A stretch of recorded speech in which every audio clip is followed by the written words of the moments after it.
اسرائیل کیسے وجود میں آیا اور اس کو وجود میں لانے کے لیے صہیونی تنظیموں نے کیا خدمات انجام دی؟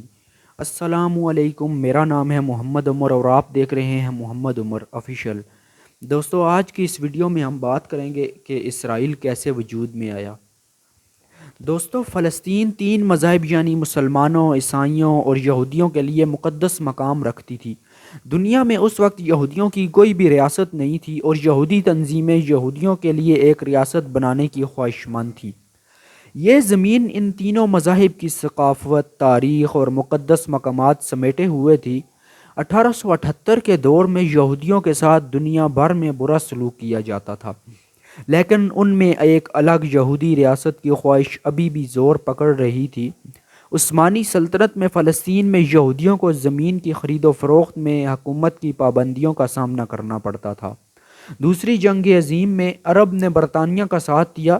اس کے بدلے میں برطانیہ نے انہیں سلطنت عثمانیہ سے آزادی کی پیشکش کر دی۔ جنگ کے بعد عرب لیڈرز نے عثمانی سلطنت کے خلاف بغاوت کر دی اور اس کے بدلے میں عثمانی سلطنت ختم ہو گئی اور وہ آزاد ہو گئے اور فلسطین کو برطانیہ نے اپنے کنٹرول میں کر لیا۔ دوسری طرف برطانیہ نے یورپ میں موجود یہودیوں کو فلسطین میں لا کر بسانا شروع کر دیا تاکہ وہ اپنی ایک الگ ریاست کے حصول کا خواب پورا کر سکیں۔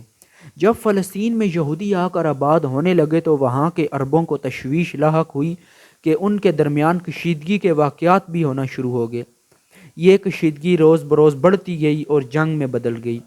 اس کشیدگی کے باعث حکومت برطانیہ کے لیے فلسطین میں اپنی حکومت قائم رکھنا مشکل سے مشکل تر ہوتا گیا۔ برطانیہ نے اس مسئلے کے حل کے لیے فلسطین کو تقسیم کرنے کے لیے ایک کمیشن تشکیل دیا۔ عرب آبادی نے اس کمیشن کو یکسر مسترد کر دیا۔ برطانیہ ایک طرف تو اس مسئلے کے حل کی ناکام کوشش کرتا رہا اور دوسری طرف یہودیوں کی ایک بڑی تعداد بھی فلسطین میں ہجرت کرتی رہی۔ 1920 سے 1946 تک تقریباً 4 لاکھ یہودی فلسطین میں آ کر آباد ہو چکے تھے۔ فروری 1947 میں برطانیہ ہندوستان کی طرح فلسطین سے واپس جانے کا فیصلہ کر لیا اور جاتے جاتے اس نے یہ مسئلہ اقوام متحدہ کے سپرد کر دیا۔ اقوام متحدہ نے اس مسئلے کے حل کے لیے ایک کمیٹی تشکیل دی۔ یہ کمیٹی 11 ممالک پر مشتمل تھی۔ اقوام متحدہ نے فلسطین کا دورہ کرنے کے بعد فلسطین کو اکثریتی رائے کے مطابق تقسیم کرنے کا فیصلہ کیا۔ اقوام متحدہ نے زرخیز، پانی والے اور بحیرہ روم کو ٹچ کرنے والے سارے علاقے یہودیوں کو دے دیے اور باقی حصہ فلسطین کے حصے میں آیا۔ اقوام متحدہ کی یہ تقسیم بالکل غیر منصفانہ تھی۔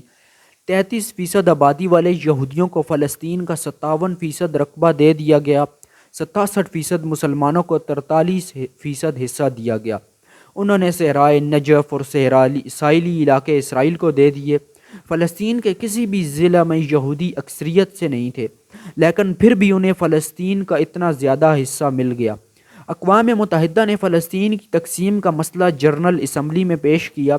رولز کے مطابق جنرل اسمبلی میں یہ مسئلہ 2/3 اکثریت کے لیے آزاد ہو سکتا تھا اور یہ تبھی ممکن تھا کہ جنرل اسمبلی میں 2/3 آبادی والے ملک اس مسئلے کے لیے ووٹنگ کریں۔ مغربی ممالک نے اس اسرائیلی ریاست کے قیام کے حق میں تھے اور سارے مسلمان ممالک اس کے خلاف تھے، اس لیے اس کا 2/3 اکثریت سے پاس ہونا آسان کام نہیں تھا۔ اس کے بعد امریکہ نے غریب افریقن ممالک پر یہ پریشر ڈالا کہ وہ قرارداد کے حق میں ووٹ دیں۔ 29 نومبر 1947 کو ووٹنگ ہوئی۔